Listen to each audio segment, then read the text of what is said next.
itu menteri sama dirjen itu nanti kalau udah lengser ya belajar lagi. Sekarang kan dia kan merasa adigang, adiguno, merasa hebat kan karena jabat.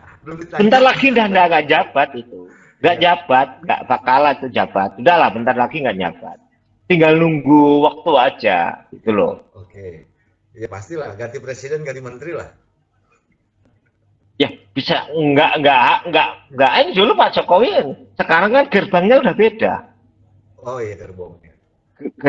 Gerbongnya udah beda. Iya. Sekarang itu sebenarnya kalau organisasi ini pinter, ya, dia itu kemudian merapat ke gerbongnya Jokowi udah nggak ada backingan dia itu. Dulu kan di backing, merasa di backing atau mengklaim di backing, ya.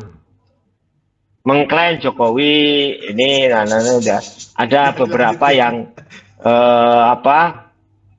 ya memang kita jujur aja, nggak usah munafik. Daripada diduga atau indikasi-indikasi itu hanya jadi isu, jadi fitnah.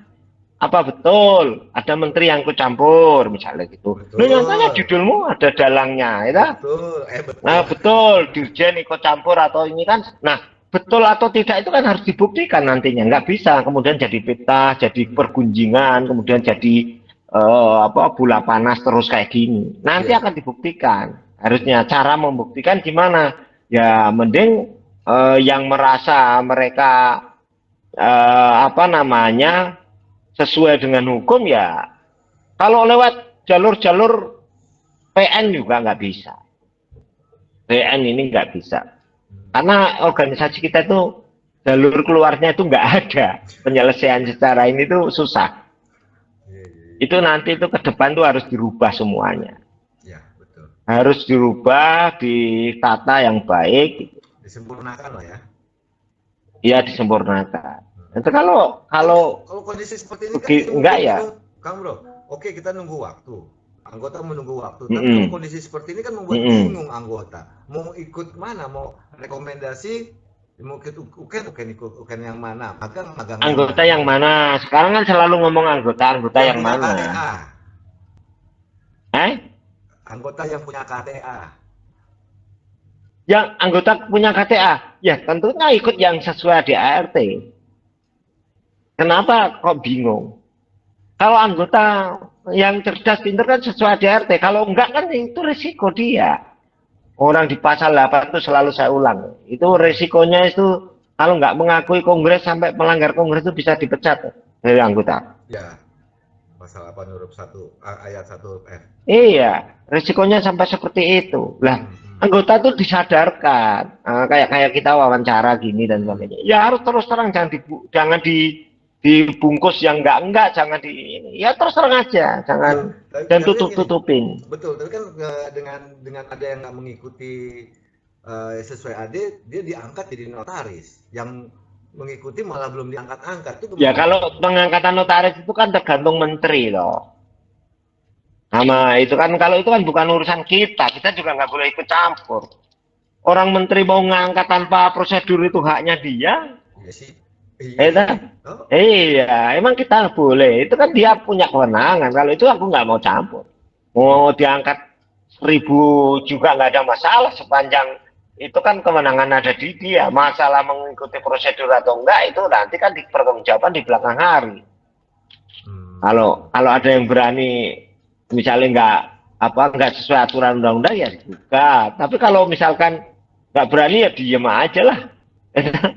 Banyak kan diem, betul. Nah, kedua, kemudian gini Kang Bro, dari yang sesuai dengan aturan. Oke, saya coba mengkerututkan sedikit ke. Kita bicaranya organisasi. Kalau organisasi anggota itu kan yang sudah jadi notaris, jangan bicara yang belum jadi notaris. Ya, makanya saya coba kerututkan ke. Nah, apa yang sudah dilakukan oleh organisasi yang sesuai dengan anggaran dasar rumah tangga saat ini? Ya kan kita harus tahu dulu apa yang dilakukan. Apa yang dilakukan berarti kan arah tujuan toh. Betul, programnya apa yang dengan anggota. Ya kita nggak usah bicara tentang programnya apa. Aku bukan ketua umum, bukan pengurus. Oh salah ya. Oh salah. Bukan pengurus juga ya? Loh. Masa sih? Bukan pengurus, aku belum pernah ditarik jadi pengurus. Belum pernah ini juga. Bukannya Kang Bro Enggak, aku bukan pengurus juga. Sorry, aku bukan pengurus. bukan orang PP. Enggak. Aku juga belum pernah ditelepon ini, belum pernah di Loh, ngisi belangko apa-apa nama juga. Kang Bro masuk mana? Di Eh, jajaran pengurus nama Kang masuk Reno mana? Kalau sekedar grup atau apa, ya masuk sih, masuk aja. Tapi kalau secara kepengurusan enggak. nama tercantum. Saya juga belum dapat SK. Kalaupun dapat SK tanpa persetujuan saya kan bisa benar saya tolak. Berarti, Saya pengen terus terang ini, sorry ya, saya kasih tahu. iya. Saya tidak ingin jadi pengurus itu kenapa? Saya itu pengen menjadi orang yang ketika memberikan masukan itu jangan sampai orang nanti ngomong, anggota ngomong, oh ternyata kamu itu vokal. Begini orang katakan kan vokal. Kalau vokal asal vokal aja banyak. Namanya pukrul. Kita itu bukan vokal soal vokal. Kalau saya itu orientasinya adalah memberikan pendidikan yang betul. Bukan jadi pengurus juga enggak. Ya, itu harus garis bawahi. Nah, berarti nama kamu kalau saya misalkan bentar, kalau saya misalkan ya kepengurusan itu ditarik, saya pasti nolak, nggak mau. Saya pasti nolak. Saya nggak mau jadi pengurus. Kalau ditarik ya, karena saya kan nggak ditarik, nggak ditanya, nggak di ini. Kalau sekedar memasukkan ya itu haknya mereka, tapi kan dia rugi sendiri. Saya juga nggak datang, nggak mungkin ikut, nggak mungkin ini, karena saya kan sejak awal sudah menyatakan diri tidak sanggup menjadi pengurus di organisasi pusat ya. Kalaupun di daerah atau di Pengwil ya aku nanti lihat situasi, ya. Itu hakku kan, gitu kan. Sekarang itu ya loh. Kalau misalnya di Pengwil atau di Pengda kan lihat situasi dulu, udah. Kamu ikut mana? Ikut yang ya lihat situasi itu artinya gini. Kamu orang yang melanggar anggaran dasar atau bukan? Kalau melanggar anggaran dasar ngapain kita reken? Itu nggak tak reken, kan gitu. Nah sekarang kembali ke tadi kamu tujuan pengawasan tadi. Kamu kan tanya tadi dari tujuan pengawasan dan kan tujuan pengawasan itu kan untuk menghindari kemungkinan terjadinya penyimpangan. Semua pengawasan. Iya, betul. Ya. Garis bawahi. Setuju. Semua bentuk pengawasan itu tujuannya adalah menghindari adanya penyimpangan. Ya. Nah sekarang supaya ini nyambung dengan pendapatku tentang rekonsiliasi. Nah, kalau kemudian bicara penyimpangan kewenangan, kita bicara penyimpangan kewenangan, apa sih yang mau diawasi? Apa sih yang mau diawasi? Setidaknya, kalau dalam organisasi itu ada 3. Yang saya baca ya.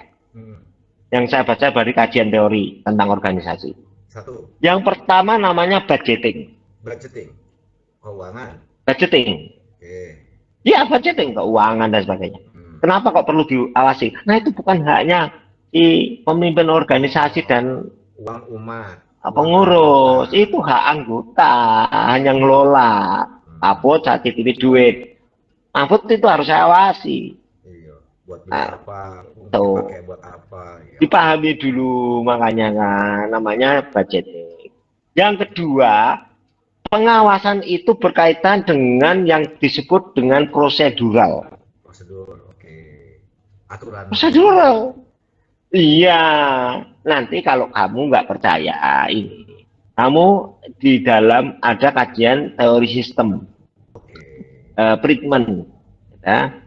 Teori sistem treatment itu bicara 3, bicara kelembagaan, structure, bicara material dari materinya, dari isi, dari yang kedua culture. Oke, kembali ke 2 tadi. 1 budgeting, ya tujuannya dari pengawasan. 2 prosedural. Proseduralnya itu betul atau enggak? Sesuai anggaran dasar rumah tangga enggak? Ya.